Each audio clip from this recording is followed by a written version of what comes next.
Students, online lecture की कड़ी के अंदर मैं महिपाल सिंह एक बार फिर से आपका स्वागत करता हूं। तो आज अपन बात करेंगे एमएसएन के अंदर ही जो कार्डियोवैस्कुलर सिस्टम चल रहा है। तो लास्ट में अपन जो मैनेजमेंट में बात करते हैं ब्लड ट्रांसफ्यूज़न के बारे में, तो आज अपन ब्लड ट्रांसफ्यूज़न के बारे में ही डिस्कस करेंगे। इसके पूरे टॉपिक के बारे में अपन डिस्कस करेंगे। तो सबसे पहले अपन को देखना होगा कि ये ब्लड ट्रांसफ्यूज़न है, उसकी डेफिनेशन क्या है। सबसे पहले अपन डेफिनेशन से शुरू करेंगे। कोई भी चीज़ अपन शुरू करते हैं तो बेसिक से शुरू करेंगे। बेसिक क्या है, वो उसका मतलब क्या है। तो ब्लड ट्रांसफ्यूज़न का मतलब क्या होता है? ब्लड ट्रांसफ्यूज़न का मतलब होता है कि ब्लड या उसके कंपोनेंट को क्या करना, ट्रांसफ्यूज़ करना। मतलब एक व्यक्ति से दूसरे व्यक्ति में, मतलब एक हेल्थी पर्सन है, उससे ब्लड लिया, उस ब्लड को या तो डायरेक्ट लेके तुरंत अपन ने क्या किया, व्यक्ति को ट्रांसफ़र किया दूसरे को, जिसके या तो एनीमिक कंडीशन है या फिर हीमोग्लोबिन का लेवल कम है। डॉक्टर के प्रेस्क्रिप्शन पे अपन ट्रांसफ्यूज़ करते हैं। कौन नर्सेज, वो ट्रांसफ्यूज़ उसको करते हैं। तो अपन डेफिनेशन की बात करें तो इसका मतलब होता है ट्रांसफ्यूज़न ऑफ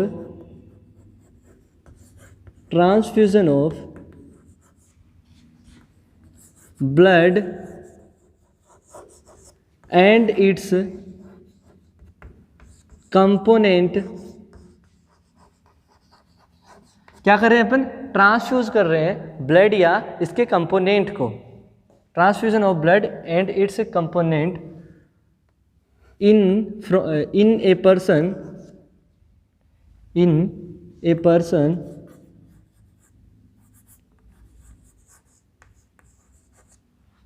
whose, एक व्यक्ति जिसका हीमोग्लोबिन का लेवल, जिसको HB से इंडिकेट करते हैं, वो क्या है, लेस देन 8 mg/dl है, 8 mg/dL है।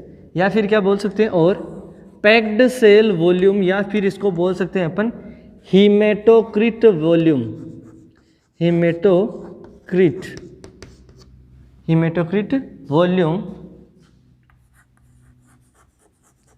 लेस देन कितनी, 30%। तो एक व्यक्ति के अंदर अपन क्या कर रहे हैं, ब्लड को ट्रांसफ्यूज कर रहे हैं या ब्लड के कंपोनेंट को ट्रांसफ्यूज कर रहे हैं, जिसका क्या, हीमोग्लोबिन का लेवल 8 mg/dl से कम है, या उसकी पैक्ड सेल वॉल्यूम 30% से कम है, मतलब हीमेटोक्रिट 30% से कम है। या फिर इसको और क्या बोल सकते हैं डेफिनेशन में, transfusion of blood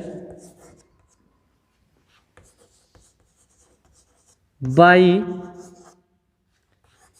taken from healthy person. मतलब एक हेल्थी व्यक्ति से अपन ने ब्लड को लिया और ट्रांसफ्यूज कर रहे हैं। Transfusion of the blood by taken from the healthy person and administer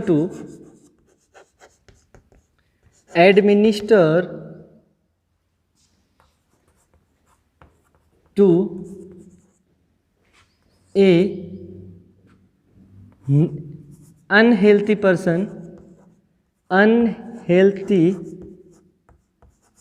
या एनीमिक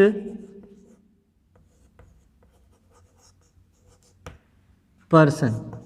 मोस्टली अपन बात कर रहे हैं, ये बात अपनी मोस्टली कर रहे हैं कि क्या करते हैं अपन, नॉर्मली जिस व्यक्ति का हीमोग्लोबिन का लेवल कम हो जाता है। अगर हीमोग्लोबिन की बात करें, हीमोग्लोबिन क्या होता है, आरबीसी के अंदर मौजूद। हीमोग्लोबिन क्या होता है, आरबीसी के अंदर मौजूद। और हीमोग्लोबिन का क्या काम होता है, ऑक्सीजन को कैरी करना, मतलब ऑक्सीजन की सप्लाई करता है बॉडी टिश्यू या बॉडी सेल्स को। इस हीमोग्लोबिन का लेवल जब कम हो जाता है, मतलब नॉर्मल अगर मेल के अंदर हीमोग्लोबिन के लेवल की बात करें तो वो कितना होता है, 15 होता है, 15 ग्राम पर डेसीलीटर। ठीक है, ये mg नहीं है, सॉरी ग्राम ही है, 15 ग्राम। और फीमेल के अंदर बात करें तो होगा ये 14.5 ग्राम पर डेसीलीटर।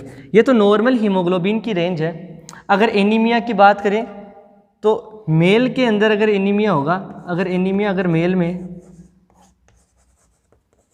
तो लेस देन वो 30 ग्राम पर DL होगा। एनीमिया की बात कर रहे हैं। एनीमिया कब होगा? पुरुष के अंदर, मेल के अंदर जब हीमोग्लोबिन का लेवल लेस देन 30 ग्राम पर DL होगा।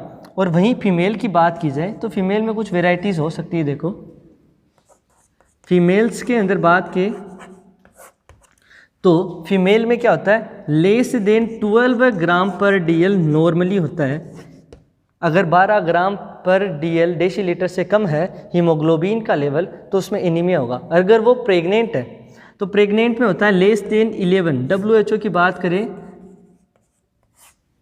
तो क्या है, लेस देन 11 ग्राम पर DL, लेस देन 11 ग्राम पर DL, क्योंकि हीमोग्लोबिन का लेवल का 12 माना है नॉर्मल में, लेकिन प्रेगनेंसी में इसलिए कम माना है क्योंकि प्रेगनेंसी में क्या होता है, हीमोडाइल्यूशन होता है। मतलब ब्लड का लेवल बढ़ेगा लेकिन उसमें प्लाज्मा का लेवल थोड़ा ज़्यादा बढ़ेगा। नॉर्मल जो रेशियो होता है वो होता है 55:45 प्लाज्मा रेशियो ब्लड सेल और प्लाज्मा का जो ये रेशियो होता है ये इतना होता है। लेकिन यहाँ पे क्या होता है, ये प्लाज्मा इसकी तुलना में कंपेयर टू दिस ये प्लाज्मा थोड़ा ज़्यादा बढ़ेगा। 55% की जगह हो सकता है 60% बढ़ जाए, वहीं ब्लड सेल 40% बढ़ रही है तो हो सकता है कि RBC भी कम ही पड़ रही है। और वैसा होता है तो क्या होता है, RBC कम बढ़ रही, हीमोडाइल्यूशन बोलेंगे उसको, कंसंट्रेशन कम हो रही है RBC की। इस वजह से WHO ने बोला कि 11 mg पर ग्राम पर डेसीलीटर से कम है हीमोग्लोबिन का लेवल प्रेगनेंसी में तो ये है एनीमिया। और अगर बात करें CISM child survive and safety motherhood, CCSM एक एजेंसी है, child survive and safety motherhood, उसके अनुसार लेस देन अगर 10 ग्राम पर DL है प्रेग्नेंट वुमेन में हीमोग्लोबिन का लेवल तो उसको मानेंगे अपन एनीमिया। ये तो हुई अपनी नॉर्मल बात। एनीमिया में अलग अलग होता है, माइल्ड, मॉडरेट, सीवियर और लाइफ थ्रेटनिंग। अगर क्या हो कि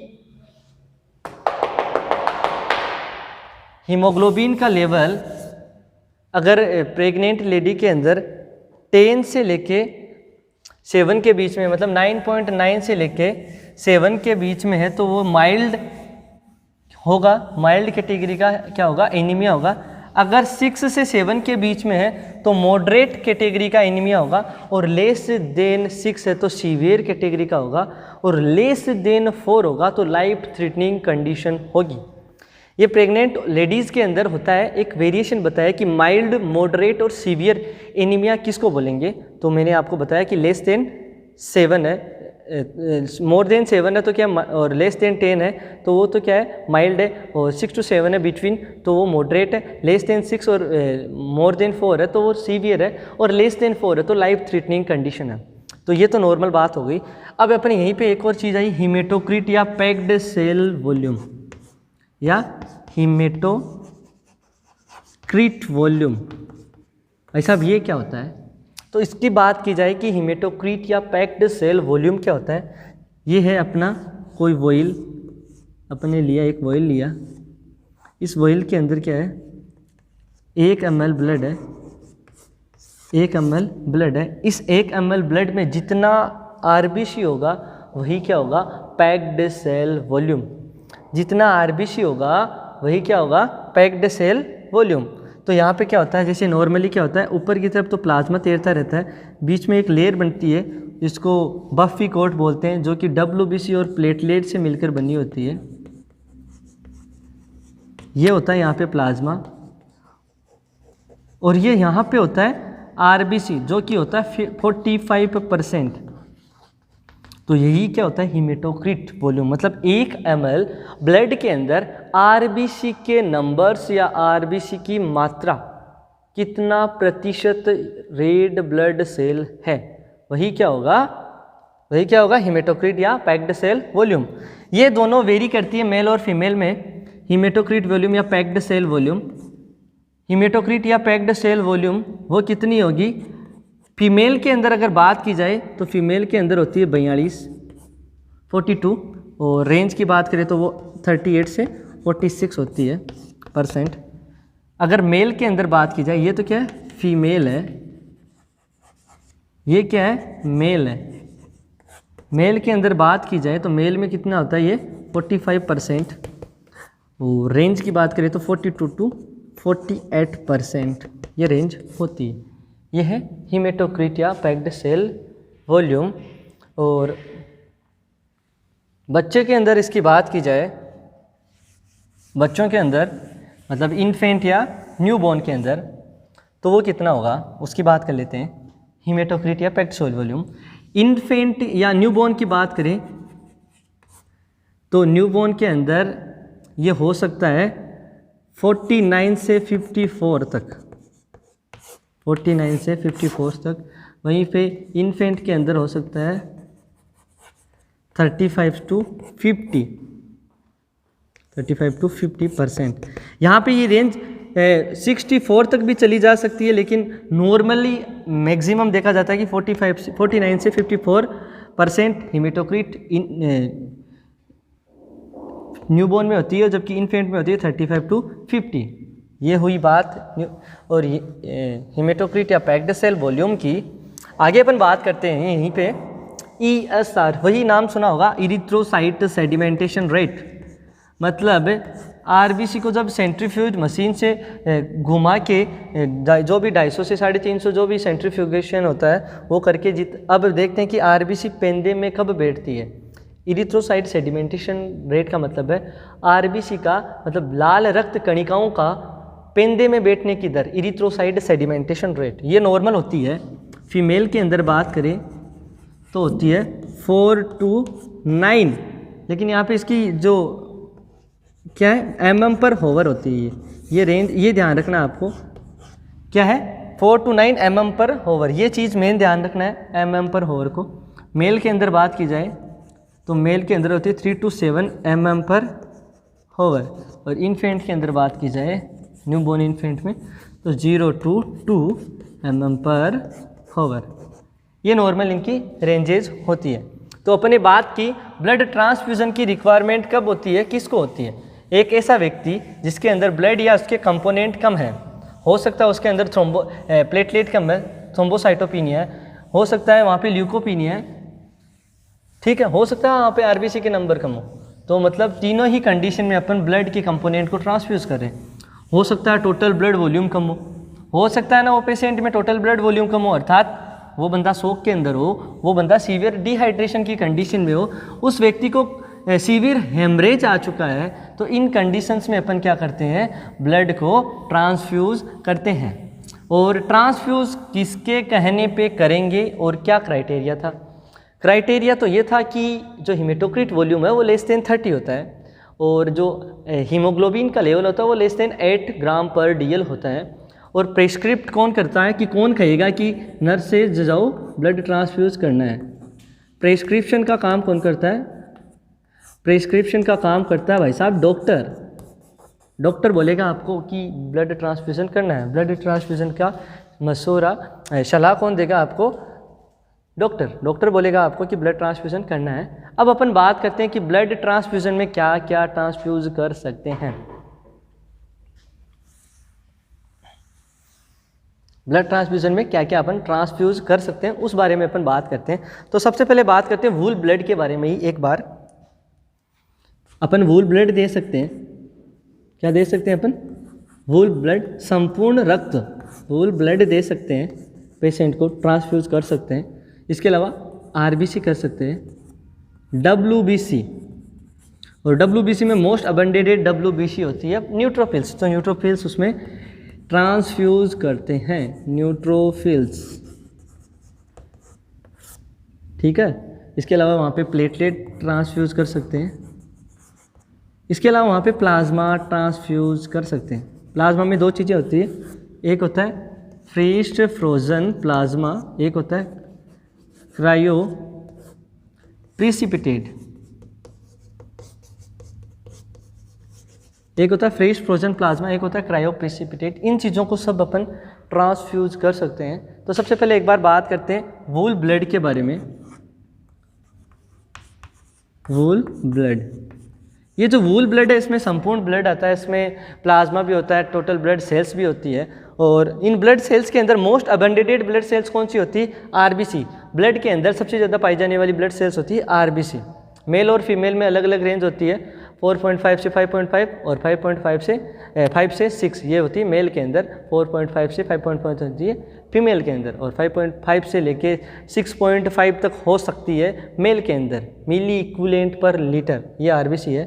और स्मॉलेस्ट ब्लड सेल होती है प्लेटलेट, और सबसे जो कम अमाउंट में ब्लड सेल्स होती है वो होती है डब्ल्यूबीसी, जो कि आपको देखने को मिलता है 3 से 11,000 पर mm3, और ये मिलती है 1.5 लाख से 4.5 लाख तक mm3, वही रेंज रहेगी। तो सब चीज़ें होती है इसके अंदर।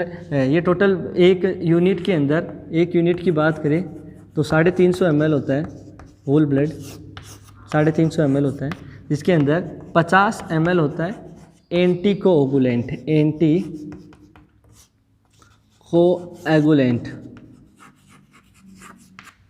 50 ml होता है एंटीकोएगुलेंट। इसके बारे में अपन बात करेंगे आगे, एंटीकोएगुलेंट के बारे में। इसके अलावा इसका जो स्टोरेज ड्यूरेशन की बात करें तो स्टोरेज ड्यूरेशन होता है 28 से लेके 35 डेज। ये बात महत्वपूर्ण है, काफ़ी इंपॉर्टेंट चीज़ है कि storage duration for wool blood को कितने टाइम तक अपन स्टोर कर सकते हैं, तो वो क्या होगा 28 से लेके 35 दिन, मतलब 28 से लेके 35 दिन तक वूल ब्लड को अपन क्या कर सकते हैं, स्टोर कर सकते हैं। दूसरी बात होती है इसका ट्रांसफ्यूज़न टाइम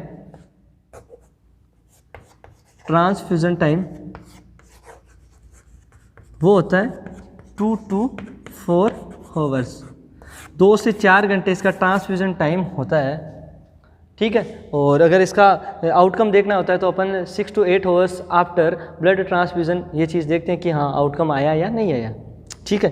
तो ये चीज़ें अपन को ध्यान में रखनी होती है कि स्टोरेज ड्यूरेशन क्या होता है, और स्टोरेज टेम्परेचर भी नॉर्मली अगर बात करें तो 2 to 8 डिग्री सेंटीग्रेड ही होता है, डिग्री सेल्सियस ही होता है।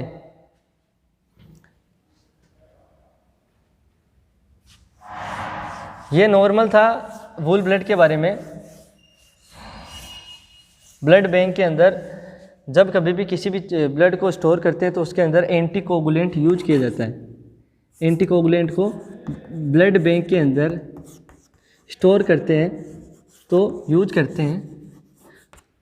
तो सबसे पहले बात करते हैं लैब के लिए, लेबोरेटरी के लिए जो एंटीकोएगुलेंट यूज आते हैं उनके बारे में अपन बात करते हैं। लेबोरेटरी में जो एंटीकोएगुलेंट यूज आते हैं उनके बारे में बात करें तो यहाँ पे कौन कौन से आएंगे। यहाँ पे एक होती है EDTA oil, ethylene di amine tetra acidic acid, EDTA, इसका नाम होता है ethylene di amine tetra acidic acid. तो अपन बात कर रहे थे ethylene di amine tetra acidic acid, ये क्या एक ऑयल है जिसके अंदर एंटीकोएगुलेंट होता है, 3 ml की होती है। नॉर्मल जो प्लेन ऑयल होती है वो 5 ml की होती है, जो प्लेन ऑयल होती है वो 5 ml की होती है। ये क्या करते हैं, लेबोरेटरी में ब्लड एग्जामिनेशन करते हैं तब काम में लेते हैं। जबकि अगर किसी जो डायबिटीज़ वाला पेशेंट है उसका लेते हैं तो सोडियम फ्लोराइड, सोडियम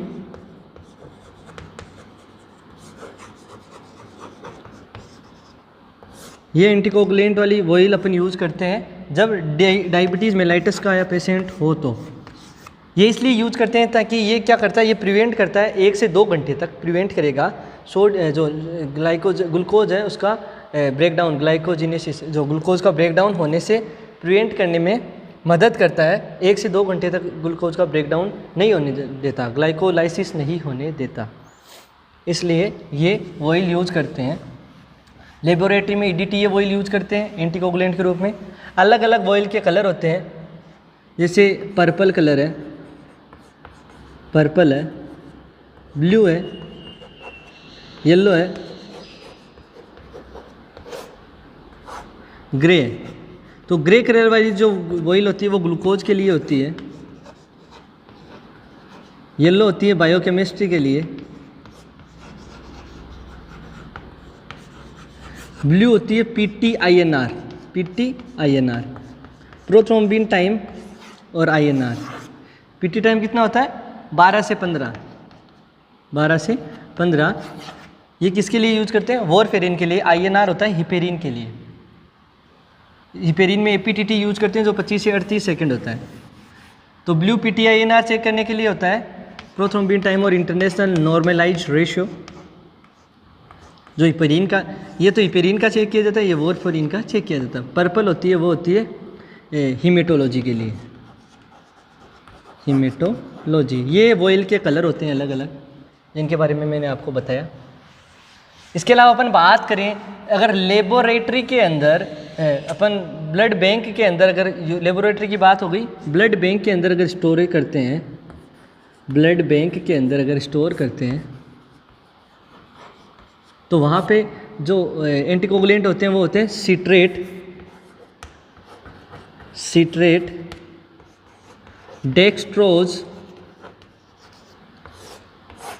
फॉस्फेट।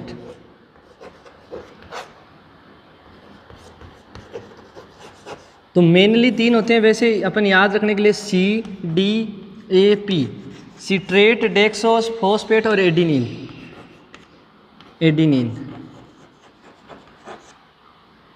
ये एंटीकोगुलेंट यूज करते हैं, मोस्टली ये 3 यूज करते हैं, सिट्रेस, फॉस्फेट और डेक्सट्रोज।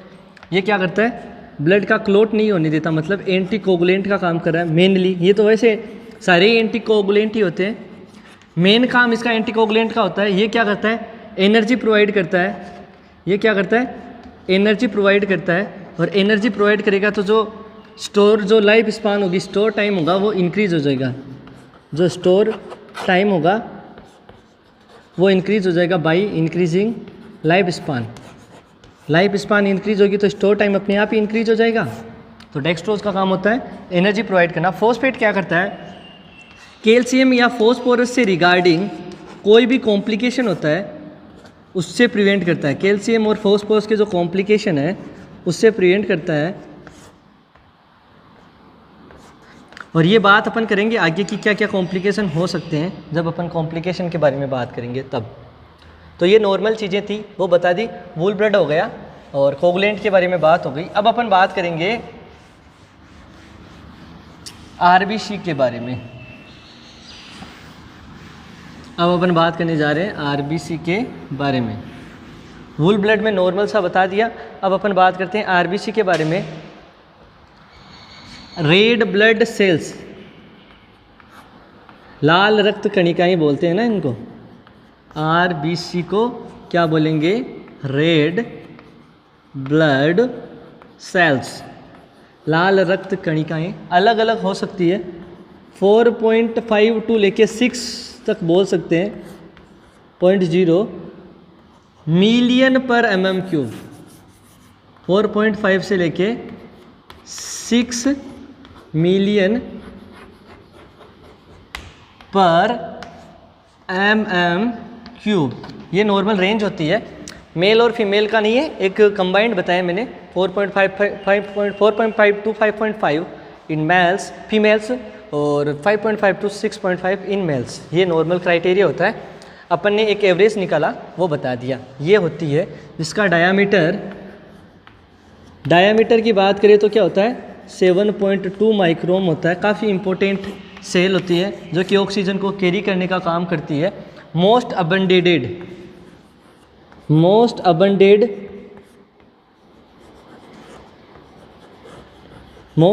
ब्लड सेल होती है ये।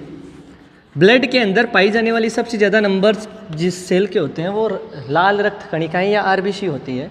डायमीटर ये होता है। शेप की बात करें तो शेप इसका होता है बाई कॉनकेव।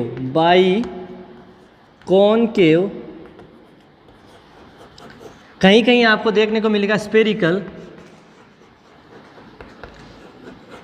इसकी शेप बाई कॉनकेव, कहीं कहीं आपको देखने को मिलेगा स्फेरिकल। इवन कुछ लोग बोलेंगे इसको डंबल शेप।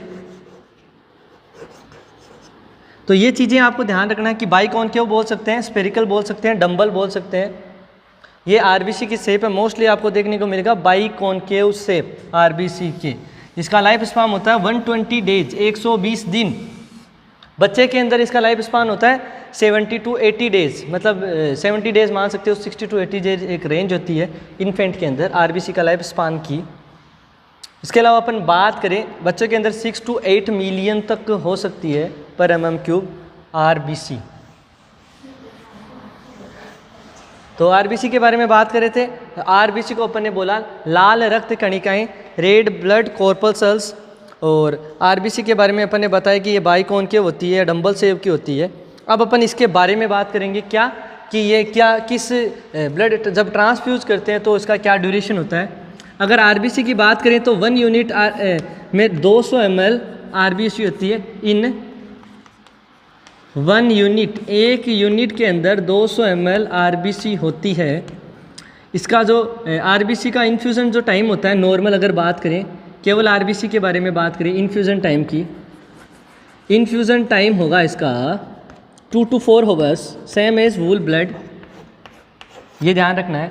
इसके अलावा जो स्टोरेज टाइम होगा वो वूल ब्लड से थोड़ा सा ज़्यादा होगा, क्योंकि वूल ब्लड में डब्ल्यूबीसी और प्लेटलेट भी आती है। तो यहाँ पे जो टाइम होगा वो होगा, ड्यूरेशन होगा वो 42 डेज़ तक होगा। मैक्सिमम 42 डेज़ तक अपन स्टोर कर सकते हैं आरबीसीज को, जबकि ब्लड को मैक्सिमम, वूल ब्लड को मैक्सिमम 35 डेज़ तक ही स्टोर कर सकते थे। तो ये चीज़ ध्यान रखनी है। स्टोर टेम्परेचर की बात करें, जो टेम्परेचर होगा स्टोर का वो टेम्परेचर होगा same as 2 to 4 degree Celsius, 2 to 4 degree Celsius. अपन ने बात की कितने टेम्परेचर पे स्टोर करना है, स्टोर करेंगे तो कितने दिन तक कर सकते हैं, कितने टाइम तक इन्फ्यूज़ करेंगे। अगर इन्फ्यूज़न टाइम बढ़ गया, अगर इन्फ्यूज़न टाइम बढ़ गया तो क्या हो सकता है, septicaemia, blood infection. Septicaemia, aemia मतलब इनटू द ब्लड, सेप्सिस मतलब infection. It is infection, it is infection and sepsis, aemia मतलब blood, infection into the blood is septicaemia. अगर ड्यूरेशन बढ़ा दिया, 4 घंटे से ज़्यादा टाइम तक अगर आप इन्फ्यूज कर रहे हो, ठीक है, अगर इन्फ्यूज़न टाइम घटा दिया तो हो सकता है कार्डियक अरेस्ट, कार्डियक अरेस्ट, या फिर हो सकता है क्या होगा, हाइपर वॉल्यूमिया, हाइपर वॉल्यूमिया। 2 कंडीशन मेनली देखने को मिलेगी, या तो कार्डियक अरेस्ट या फिर आपको देखने को मिलेगा हाइपर वॉल्यूमिया। ठीक है, हाइपर वॉल्यूमिया, या फिर इसको अपन क्या बोल सकते हैं, सर्कुलेटरी ओवरलोड, सर्कुलेटरी ओवरलोड।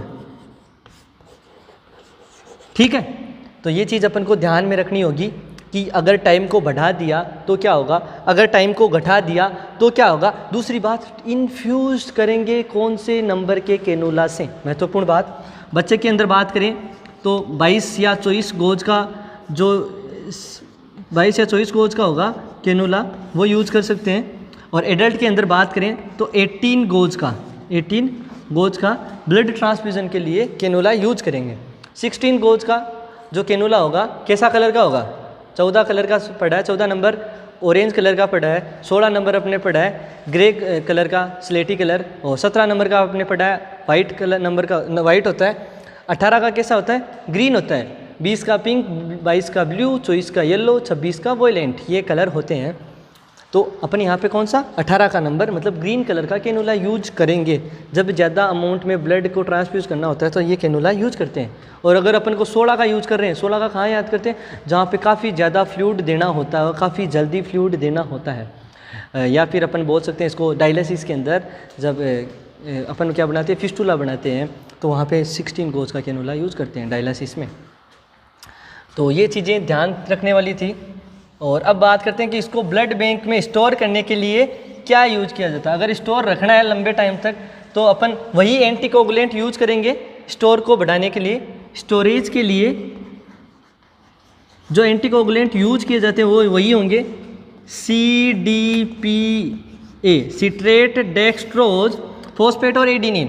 यही एंटीकोगुलेंट अपन ब्लड बैंक के अंदर आरबीसी को स्टोर करने के लिए करेंगे। अब सारी बातें हो गई, आरबीसी क्या थी, कितनी अमाउंट होती है, क्या शेप होती है, क्या लाइफ साइकिल होता है, लाइफ स्पान क्या होता है। कब इन्फ्यूज़ करेंगे ये बात करनी है अब अपन को। कब इन्फ्यूज़ करेंगे? When it is infused, when it is infused. भाई साहब आरबीसी कब इन्फ्यूज करेंगे? आरबीसी इन्फ्यूज मैंने पूछा आपको तो कुछ लोगों ने बताया कि हेमरेज है, मान लिया हेमरेज है, चलो कर दिया, हेमरेज में कर दिया। वूल ब्लड भी कर सकते थे लेकिन आरबीसी कर दिया, कोई बात नहीं, आरबीसी मस्ट है। प्लेटलेट भी दे सकते हैं। हेमरेज के अलावा और कहाँ पे आरबीसी का ब्रेकडाउन होता है? जहीं पे जहाँ कहीं पे भी आपको हीमोलाइटिक एनीमिया देखने को मिलेगा या फिर iron deficiency anaemia. Haemolytic anaemia या iron deficiency anaemia. Haemolytic anaemias, haemolytic anaemias के बारे में अपन लोग बात कर चुके हैं पहले। हीमोलाइटिक एनीमियाज में दो एनीमिया होते हैं जहाँ पे आरबीसी की स्ट्रक्चर में नॉर्मल नहीं होती, स्ट्रक्चर में एबनॉर्मलिटी होती है। वहाँ पे अपन ने पढ़ा था, एक तो पढ़ा था सिकल सेल एनीमिया, एक अपन ने पढ़ा था थैलेसेमिया। सिकल सेल एनीमिया के बारे में बताया गया कि आरबीसी का सिकलिंग हो जाता है, एचबीए जो हीमोग्लोबिन है उसको हटा के एचबीएस आ जाता है जब भी ऑक्सीजन की बॉडी को डिमांड बढ़ती है, उसकी वजह से आरबीसी सिकलिंग हो जाती है और वो कैपिलरी जो स्मॉलेस्ट कैपिलरी स्प्लीन की कैपिलरी होती है उनको क्रॉस नहीं कर पाती, स्क्वीज नहीं हो पाती और वहीं पे इनका ब्रेक डाउन हो जाता है। ये बात थी महत्वपूर्ण। इसके अलावा थैलेसेमिया, थैलेसेमिया में थैलेसेमिया मेजर और माइनर पढ़ा था। अल्फा थैलेसेमिया और बीटा थैलेसेमिया दो पढ़े थे। अल्फा को अपन ने माइनर थैलेसेमिया में ना, बीटा को अपन ने मेजर माना, क्योंकि जो 4 चेन होती है वहाँ पे अगर बीटा के अंदर अगर दो ही चेन होती है, दोनों में से अगर एक चेन एब्सेंट है तो 50% और दोनों है तो 100%, जबकि एक अल्फा चेन एब्सेंट होती है तो 25% ही होता है। तो ये थैलेसेमिया या सिकल सेल एनीमिया मतलब हीमोलाइटिक एनीमिया में अपन आरबीसी ट्रांसफ्यूज़ कर सकते हैं, हेमरेज में कर सकते हैं। इसके अलावा कहीं पे भी iron deficiency anaemia, microcytic hypochromic anaemia जहाँ पे भी होगा वहीं पे अपन आरबीसी ट्रांसफ्यूज़ कर सकते हैं। और माइक्रोसाइटिक में पेरिफेरल ब्लड फिल्म चेक करते हैं जहाँ पे माइक्रोसाइटिक हाइपोक्रोमिक देखने को मिलेगा। टोटल आयरन बाइंडिंग कैपेसिटी वो बढ़ी हुई देखने को मिलेगी, क्योंकि लीवर सोचेगा कि अपनी तरफ से कोई कमी तो नहीं रहेगी, तो वो ट्रांसफेरिन ज़्यादा बनाएगा, ज़्यादा ट्रांसफेरिन बनाएगा। नॉर्मल 1/3 जो ट्रांसफेरिन बाइंड हो रही थी यहाँ पे वो भी बाइंडिंग भी ज़्यादा बढ़ जाएगा। टोटल आयरन बाइंडिंग कैपेसिटी जो 300 माइक्रोग्राम पर डीएल होती है उससे बढ़ जाएगी। इसके अलावा जो आपको आयरन डिफिशियंसी एनीमिया का पता लग जाएगा इन चीज़ों से। और सीरम फेरिटिनिन लेवल भी चेक कर सकते हैं, सीरम फेरिटिन लेवल चेक कर सकते हैं। नॉर्मल जो ब्लड लेवल ऑफ आयरन होता है वो तो होता है 2 to 3 ग्राम पर डे, और सीरम आयरन लेवल होता है वो 65 to 75 माइक्रोग्राम पर डीएल, 65 to 175 माइक्रोग्राम पर डीएल वो होता है। और मीन माने तो 100 माइक्रोग्राम पर डीएल होता है। क्या होता है? Serum iron level. और ब्लड आयरन लेवल 2 से 3 ग्राम पर डीएल, वो माइक्रोग्राम है, ठीक है। और सीरम फेरिटिनिन लेवल यहाँ पे क्या होगा, जो फेरिटिन लेवल होगा मतलब स्टोर फॉर्म कौन सी है? फेरिटिन। तो स्टोर फॉर्म भी आपको फेरिटिनिन लेवल आपको देखने को मिलेगा कितना डिक्रीज़ देखने को मिलेगा, इंक्रीज़ नहीं देखने को मिलेगा। और पेरिफेरल ब्लड फिल्म में microcytic hypochromic anaemia, mean corpuscular volume क्या होगी? जो 86 ± 10 होती है, तो यहाँ पे क्या होगा? -10, 86 - 10, जहाँ पे आपको माइक्रोसाइटिक हाइपोक्रोमिक मिलेगा। अगर इसमें +10 जोड़ते हैं तो 96 होता है, जिसमें आपको मैक्रोसाइटिक सेल देखने को मिलेगी। अगर इसमें घटा दे 86 में से 10 तो 76 हो जाता है, जहाँ पे माइक्रोसाइटिक सेल देखने को मिलेगी। तो यहाँ पे आपको जो मीन कार्पस्कुलर वॉल्यूम है वो <90 देखने को मिलेगी, <90 फेंटोमीटर। फेंटोमीटर मतलब 10⁻⁻15। और मीन कार्पस्कुलर हीमोग्लोबिन है वो MCV होगी, वो <90 फेंटोलीटर। और जो मीन कार्पस्कुलर हीमोग्लोबिन होगा वो देखने को मिलेगा <60। आयरन डिफिशियंसी एनीमिया में क्या होता है? ये होता है 60 मीन कार्पस्कुलर वॉल्यूम एग्जैक्टली बात करें तो। और मीन कार्पस्कुलर हीमोग्लोबिन होता है <30। और जो मीन कार्पस्कुलर हीमोग्लोबिन कंसंट्रेशन जो नॉर्मल कितनी होती है?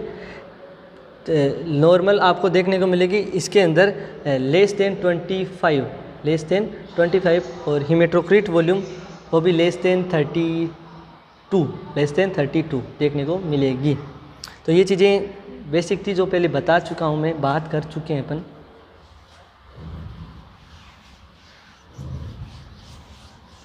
इसलिए मैं थोड़ा जल्दी बता रहा था इन चीज़ों को कि अपन पहले बात कर चुके हैं इन चीज़ों के बारे में, तो थोड़ा फास्ट अब बताया इन चीज़ों को कि हीमोग्लोबिन कंसंट्रेशन, हीमोग्लोबिन कितना होता है।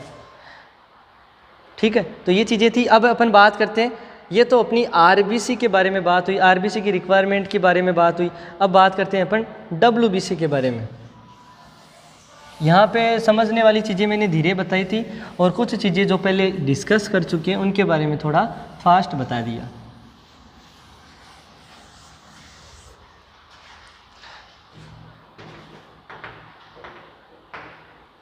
अब अपन बात करते हैं डब्ल्यूबीसी की,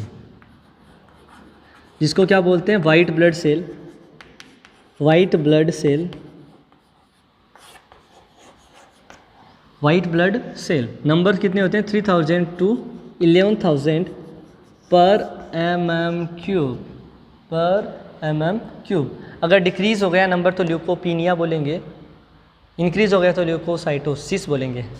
इनके अंदर एक मोनोसाइट भी होती है जिसका हॉर्स शू शेप की वो सेल होती है, फेगोसाइटिक सेल बोलते हैं। लेकिन इसमें सबसे जो मोस्ट अबंडेटेड सेल होगी वो न्यूट्रोफिल होगी। तो डब्ल्यूबीसी का जब भी ट्रांसफ्यूज़न की बात होती है तो मेनली अपन न्यूट्रोफिल को ट्रांसफ्यूज़ करते हैं, न्यूट्रोफिल्स को ट्रांसफ्यूज़ करते हैं। और इसकी लाइफ साइकिल की बात करें, लाइफ स्पान की बात करें न्यूट्रोफिल्स के, तो लाइफ स्पान होता है इसका 13 to 20 डेज़। तो इसी आधार पे अपन बता सकते हैं कि इसका जो स्टोरेज टाइम है वो भी कम ही होगा, मतलब लेस देन 13 के आसपास, लेस देन 13 या 13 to 15 हो सकता है, मैक्सिमम 15 हो सकता है। ये लाइफ साइकिल होता है, तो उसी आधार पे स्टोरेज टाइम होता है। स्टोरेज अगर टेम्परेचर की बात करें तो स्टोरेज अगर टेम्परेचर की बात करें, टेम्परेचर वो सेम सा ही होगा, 2 to 8 degree Celsius he temperature होगा। स्टोरेज टेम्परेचर ही इतना ही होगा, कितना होगा, 2 to 8 डिग्री सेल्सियस इसका स्टोरेज टेम्परेचर होगा। अगर इन्फ्यूज़न टाइम की बात की जाए, इन्फ्यूज़न अगर टाइम की बात की जाए तो इन्फ्यूज़न टाइम कितना होता है, 15 से 30 minute, 15 to 30 minute infusion time होता है। अब बात करें डब्ल्यूबीसी इन्फ्यूज़ कब करते हैं, बॉडी के जब इन्फेक्शन होता है, बॉडी के अंदर अपन इन्फेक्शन होता है तो एंटीबायोटिक्स देते हैं। एंटीबायोटिक्स थेरेपी लगातार चल रही है, पेशेंट कोई रेस्पॉन्स नहीं कर रहा एंटीबायोटिक थेरेपी के अगेंस्ट, या एंटीबायोटिक थेरेपी के प्रति कोई पेशेंट में रेस्पॉन्स नहीं है, उसमें कोई रिकवरी दिखाई नहीं दे रही, तब अपन इम्यून बूस्टर के तौर पे या इम्यूनिटी को बढ़ाने के लिए बाहर से डब्ल्यूबीसी प्रोवाइड करेंगे पेशेंट को, उसकी इम्यूनिटी को बढ़ाने के लिए। तो ये बात है डब्ल्यूबीसी, इस कंडीशन में अपन ट्रांसफ्यूज़ करेंगे। कब, जब इन्फेक्शन हुआ, बॉडी ने एंटीबायोटिक लेना शुरू किया, बॉडी एंटीबायोटिक के प्रति कोई रेस्पॉन्स नहीं दे रही, तब इम्यूनिटी को बढ़ाने के लिए अपन क्या दे रहे हैं, डब्ल्यूबीसी ट्रांसफ्यूज़ कर रहे हैं। लाइफ स्पान इनका 13 से 20 होता है, storage temperature 2 to 8 degree Celsius होता है। इन्फ्यूज़न जो टाइम होता है वो 15 से 30 मिनट होता है, 15 to 30 मिनट्स होता है। ये चीज़ें अपन को ध्यान में रखना है, ये चीज़ें दिमाग में रखनी है। और स्टोरेज जो ड्यूरेशन होगा वो लेस देन 10 to 15 डेज़ मान सकते हैं, या 5 to 10 days maximum best time duration मान सकते हैं। तो ये था डब्ल्यूबीसी, छोटा सा था, जिसका स्टोरेज टाइम ड्यूरेशन की बात की। ट्रांसफ्यूज़न के अंदर, ट्रांसफ्यूज़न के में काम आने वाले जो नीडल, कोस, कैनुला, उनके बारे में बात कर ली। अब अपन बात करेंगे, डब्ल्यूबीसी की हो गई, आरबीसी की हो गई, अब बात करेंगे प्लेटलेट की। प्लेटलेट, आरबीसी को इरिथ्रोसाइट, डब्ल्यूबीसी को ल्यूकोसाइट और प्लेटलेट को थ्रोम्बोसाइट, थ्रोम्बोसाइट्स बोलेंगे, थ्रोम्बोसाइट्स बोलेंगे। इनके जो नॉर्मल नंबर होते हैं वो 1.5 लाख to 4.5 लाख पर mm क्यूब, ये नॉर्मल लेवल होता है। नंबर कम हो गए तो थ्रोम्बोसाइटोपिनिया, बढ़ गए तो थ्रोम्बोसाइटोसिस, सेल के नंबर बढ़ना, सिस। साइटोसिस घटना पीनिया। तो ये नॉर्मल बात हो गई। अब इसके बात करें इसको स्टोरेज टेम्परेचर की। स्टोरेज टेम्परेचर, ये स्टोरेज टेम्परेचर होता है इसका 22 से 24, 22 टू 24, 22 टू 24 डिग्री सेल्सियस, ये इसका स्टोरेज टाइम ड्यूरेशन होता है। और इसको स्टोर करने के लिए जो इंस्ट्रूमेंट यूज किया जाता है ब्लड बैंक के अंदर, जो इंस्ट्रूमेंट यूज करेंगे स्टोरेज के लिए, वो कौन सा होगा? एजिटेटर।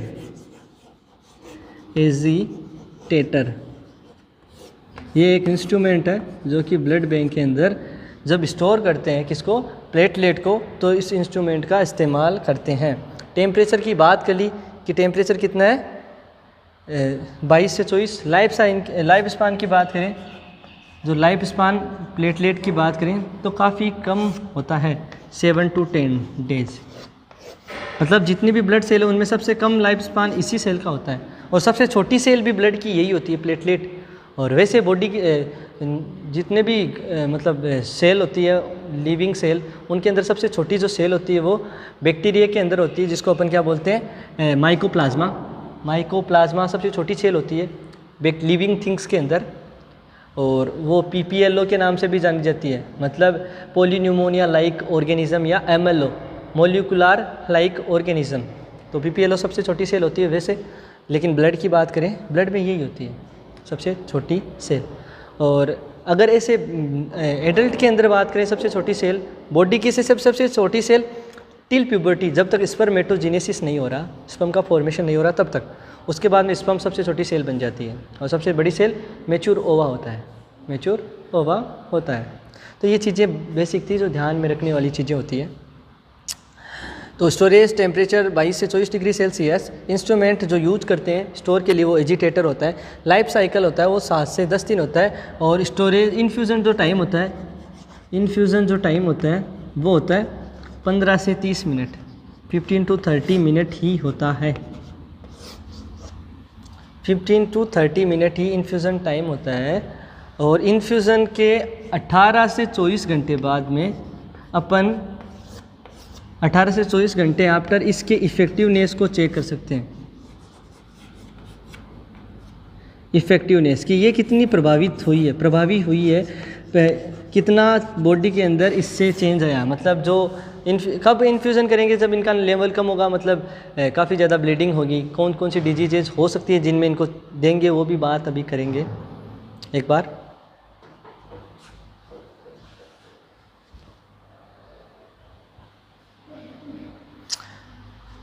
अब अपन बात करते हैं इसके बारे में कि इसको किस किस मतलब फॉर्म में देते हैं।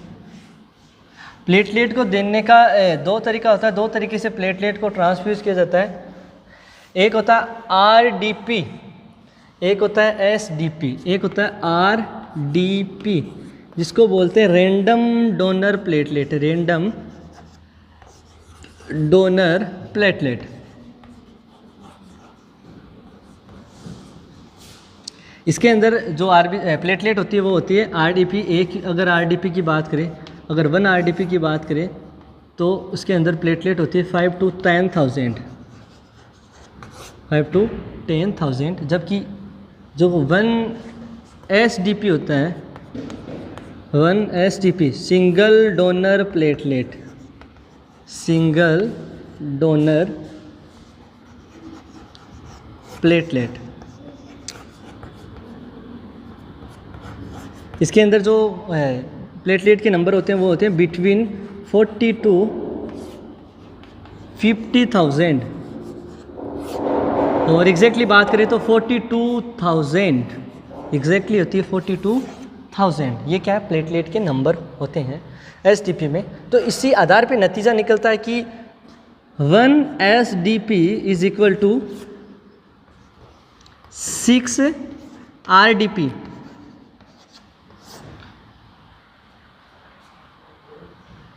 1 SDP is equal to 6 RDP। मतलब एक एसटीपी बराबर 6 आरडीपी होगी, मतलब कि 6 बार अगर आरडीपी देंगे तब उतनी प्लेटलेट की पूर्ति होगी जितनी एक बार एसटीपी देने पे होती है। जैसे अपन आरबीसी डब्ल्यूबीसी से ज़्यादा होती है तो आरबीसी 600 आरबीसी, मतलब अपन कह सकते हैं कि 600 जब आरबीसी बनती है तब जाके एक प्लेटलेट बनती है, नहीं डब्ल्यूबीसी बनती है, और 600 जब आरबीसी बनती है तब जाके 40 प्लेटलेट बनती है। ये नॉर्मल चीज़ें थी। प्लेटलेट के बारे में बात की, प्लेटलेट में आरडीपी और एसटीपी की बात की कि आरडीपी क्या होता है, एसटीपी क्या होता है। अब बात करते हैं कि प्लेटलेट कब ट्रांसफ्यूज करेंगे। तो एक बीमारी है डेंगू। डेंगू किसके द्वारा होती है? एडिस एजेप्टिक्स। मोस्टली जो एडिस मॉस्किटो होता है उसमें एक प्रजाति होती है एजेप्टिक्स, तो एडिस एजेप्टिक्स उसके द्वारा होता है। वैसे एडिस टाइगर भी होता है, अलग अलग इसकी जो प्रजातियाँ होती है। एडिस एजेप्टिक द्वारा डेंगू होता है, पर ये हीमोलाइटिक डिजीज़ होती है। यहाँ पे प्लाज्मा का लीकेज होगा, डबल प्लेटलेट के नंबर कम हो जाएंगे, तभी इसमें आप आरडीपी और एसटीपी देते हो। इसके अलावा एक होती है चिकनगुनिया। चिकनगुनिया, इसके अंदर भी क्या होगा? प्लेटलेट के नंबर डिक्रीज़ होंगे, प्लेटलेट के नंबर डिक्रीज़ होंगे। दो चीज़ें हैं जहाँ पे चिकनगुनिया और डेंगू के अंदर आपको देखने को मिलेगा। क्या देखने को मिलेगा? थ्रोम्बोसाइटोपिनिया, मतलब प्लाज्मा लीकेज हो रहा है, प्लेटलेट का नंबर कम हो रहा है, इस वजह से आप देखने को मिलेगा। और इसका जो क्लासिकल साइन है, सबसे पहले जो अर्लियर साइन होगा वो क्या होगा? एपिस्टेक्सिस, इसका क्लासिकल साइन। एपिस्टेक्सिस का मतलब होता है नेज़ल ब्लीडिंग। जब कभी भी प्लेटलेट के नंबर कम होते हैं तो सबसे सेंसिटिव अपना नोज़ होता है, नोज़ की कैपिलरीज काफ़ी सेंसिटिव होती है, और इसमें प्लेटलेट के नंबर कम होने से क्या होगा? ये रप्चर हो जाएगी और नेज़ल ब्लीडिंग देखने को मिलेगी।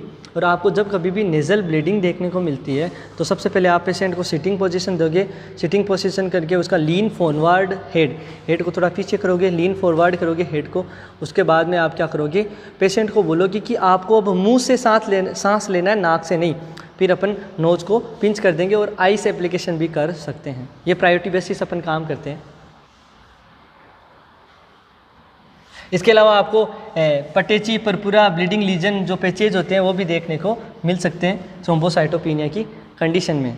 तो प्लेटलेट के बारे में अपनी बात हो गई। प्लेटलेट कैसे ट्रांसफ्यूज़ करते हैं, क्या क्या प्लेटलेट को ट्रांसफ्यूज़न करने का तरीका था, कितना स्टोरेज टाइम होता है, क्या इसका लाइफ साइकिल होता है, कितने टाइम तक इन्फ्यूज़ करते हैं, और इन्फ्यूज़ करने के कितने वक्त बाद में अपन क्या करेंगे, इसको देखेंगे कि इसका इफ़ेक्टिवनेस आया है। तो ये तो हो गई अपनी प्लेटलेट के बारे में। इसके बाद में अपन बात करेंगे फुल प्लाज्मा के बारे में। प्लेटलेट के बारे में अपनी बात हो गई, उसके बाद में अपन बात करेंगे प्लाज्मा के बारे में।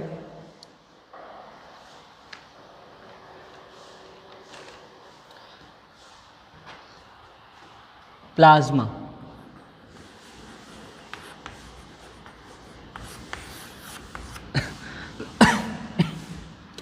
प्लाज्मा तो आपको पता होगा क्या होगा।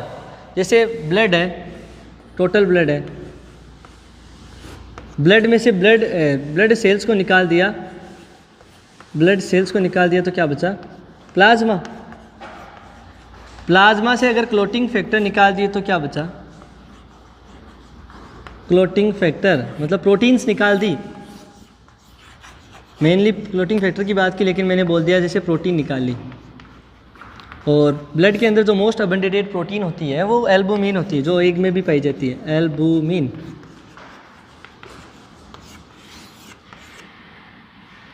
एल्बुमिन जो 3 to 5% होती है, 3.5 से 5%, 5 mg/dl भी बोल सकते हैं, या 3 to 5%। उसके बाद में ग्लोबुमिन होती है 1 to 2.5% के आसपास, या 1 to 2.5 mg के आसपास, क्योंकि टोटल जो परसेंटेज होता है वो 7% होता है। टोटल परसेंटेज होता है वो कितना होता है? 7%, क्योंकि अपन ने बात की थी कि जो ब्लड है, ये जो ब्लड है, इस ब्लड के अंदर क्या क्या होता है? एक तरफ होती है ब्लड सेल, एक तरफ होता है प्लाज्मा। ब्लड सेल्स होती है 45%, प्लाज्मा होता है 55%। ब्लड सेल्स के अंदर तीनों प्रकार की सेल्स आएगी, सबसे ज़्यादा आरबीसी, डब्ल्यूबीसी और प्लेटलेट। आरबीसी सबसे ज़्यादा होगी, प्लेटलेट उससे कम और सबसे कम डब्ल्यूबीसी। प्लाज्मा के अंदर 90.5% या 91% क्या होगा, वाटर होगा। इसमें 7% क्या होगा, प्लाज्मा प्रोटीन होगी। इसके अलावा जो उसके अंदर और काफ़ी चीज़ें होती हैं, नाइट्रोजनस वेस्ट भी होता है। नाइट्रोजनस वेस्ट के अलावा काफ़ी ज़्यादा और जो अपने क्या बोल सकते हैं एनाइंस और केटाइंस, इलेक्ट्रोलाइट्स बोल सकते हैं, वो होते हैं। काफ़ी चीज़ें होती हैं। तो प्लाज्मा की बात करते हैं। प्लाज्मा जब ट्रांसफ्यूज़ करते हैं तो ट्रांसफ्यूज़न टाइम प्लाज्मा की भी बात करें तो नॉर्मली 15 से 30 ही देखने को मिलेगा आपको। ट्रांसफ्यूज़न टाइम प्लाज्मा का 15 से 30 ही देखने को मिलेगा। और पूछे कि 1 यूनिट में कितना प्लाज्मा होता है, 1 यूनिट में कितना प्लाज्मा होता है, तो 1 यूनिट प्लाज्मा होता है 250 ml। 1 यूनिट प्लाज्मा होता है 250 ml। अब प्लाज्मा में दो चीज़ें होती है, एक होता है फ्रीज फ्रोजन प्लाज्मा और एक होता है क्रायोप्रिसिपिटेट। प्लाज्मा की बात की, फ्रीज फ्रोजन प्लाज्मा और क्रायोप्रिसिपिटेट, जिसके बारे में अपन ब्रीफली स्टडी करेंगे। सबसे पहले फ्रीज फ्रोजन प्लाज्मा। जो फ्रीज फ्रोजन प्लाज्मा होता है ये फ्रोजन होता है, मतलब इसको स्टोर करते हैं -18 डिग्री सेल्सियस पे। फ्रोज़न होता है इसलिए -18 डिग्री सेल्सियस पे स्टोर करते हैं। और जब कभी भी अपन है ना मतलब ब्लड वगैरह को मतलब ट्रांसफ्यूज़ करते हैं तो थोड़ा सा वार्म करना होता है ताकि अरिदमिया की कंडीशन नहीं हो। फ्रेश जब थोड़ा सा अगर वो कूल होता है तो उसमें अरिदमिया की कंडीशनें अराइव हो सकती है, तो अरिदमिया से प्रिवेंट करने के लिए उसको थोड़ा वार्म करते हैं। फ्रेश फ्रोजन प्लाज्मा को अपन -18 डिग्री सेल्सियस पे स्टोर करते हैं 1 साल तक। सबसे ज़्यादा इसी को स्टोर कर सकते हैं, 1 साल तक इसको स्टोर कर सकते हैं। जो स्टोरेज टाइम है वो 1 ईयर है फ्रेश फ्रोजन प्लाज्मा का। और जो फ्रेश फ्रोजन प्लाज्मा और इन दोनों को अपन प्लाज्मा को 250 माना कि 1 यूनिट में 250 ml प्लाज्मा होता है, तो ये भी इतना ही होता है, लगभग 200 से 250 ही होगा, एक ही चीज़ है। तो आपको इतना डीप जाने की ज़रूरत नहीं है, ये 250 याद रखना, ठीक है। तो टाइम ड्यूरेशन की बात हो गई, ये हो गई। इसके अलावा इसको कितने टाइम तक ट्रांसफ्यूज़ करते हैं, तो ट्रांसफ्यूजन जो टाइम होगा वो 1 आवर होगा। ट्रांसफ्यूजन टाइम ध्यान रखना, वो होगा 1 आवर, 1 घंटा। 1 घंटे में इसको ट्रांसफ्यूज़ करते हैं। फ्रेश फ्रोजन प्लाज्मा की बात हुई कि इस टेम्परेचर पे इसको रखना है, इतने टाइम तक रख सकते हैं, और ये जो ट्रांसफ्यूजन टाइम ये होता है। तीसरी बात है फ्रीज फ्रोजन प्लाज्मा कब ट्रांसफ्यूज़ करते हैं। फ्रीज फ्रोजन प्लाज्मा जब कभी भी मतलब पेशेंट के अंदर मतलब हाइपोवोल्यूमिया की कंडीशन हो। मान लिया पेशेंट शॉक के अंदर है, शॉक के अंदर ऐसा कर सकते हैं। पेशेंट सीवियर डिहाइड्रेशन में, तो डिहाइड्रेशन में ऐसा कर सकते हैं। व्यक्ति के अंदर जब क्लोटिंग फैक्टर्स की कमी होती है तब ये दे सकते हैं। इसमें सारे क्लोटिंग फैक्टर होंगे एक्सेप्ट इसमें प्लेटलेट नहीं होगी, क्योंकि प्लेटलेट भी एक थ्रोम्बोसिस करने में काम करती है। क्लोटिंग मैकेनिज्म में प्लेटलेट का काफ़ी महत्वपूर्ण काम होता है। प्लेटलेट नहीं होती और सारे क्लोटिंग फैक्टर होते हैं। तो प्लेटलेट की जब रिक्वायरमेंट होती है तब बर्न हो, तब हाइपोवोल्यूमिया हो, तो मतलब शॉक की कंडीशन हो, तब डिहाइड्रेशन की कंडीशन हो, तब ये चीज़ें दे सकते हैं अपन। और ब्लीडिंग टेंडेंसीज हो तब भी दे सकते हैं। प्रोटीन की कमी हो तब भी इसको दे सकते हैं, क्योंकि प्लाज्मा में प्रोटीन है। क्लोटिंग फैक्टर भी तो प्रोटीन ही है। प्रोटीन की खासियत होती है उनमें पेप्टाइड बॉन्ड प्रेजेंट होता है। दूसरी बात होता है फ्रेश फ्रोजन प्लाज्मा के अलावा क्रायोप्रिसिपिटेट।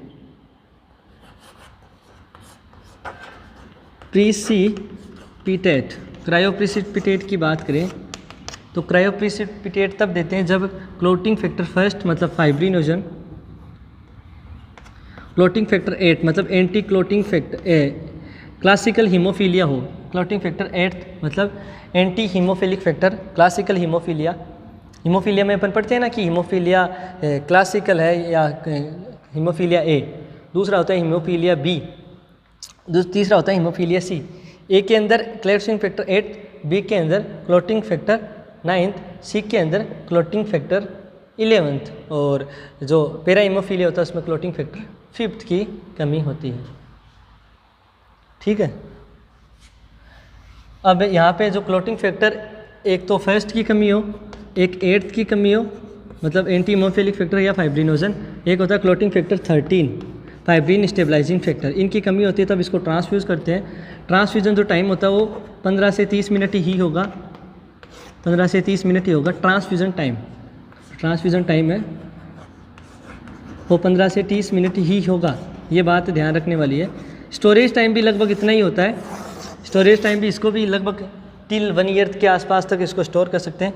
लेकिन जो टेम्परेचर होगा वो, इसका जो टेम्परेचर होगा वो कितना होगा, 18 से 24 डिग्री सेल्सियस, क्योंकि ये फ्रेश फ्रोज़न नहीं है, ये फ्रेश फ्रोज़न नहीं है, इसलिए स्टोर जो टेम्परेचर होगा वो होगा 18 से 24।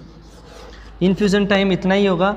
स्टोरेज ड्यूरेशन बता दिया 1 ईयर तक। तो ये चीज़ें अपन को ध्यान में रखनी है। कब करते हैं वो भी मैंने आपको बता दिया।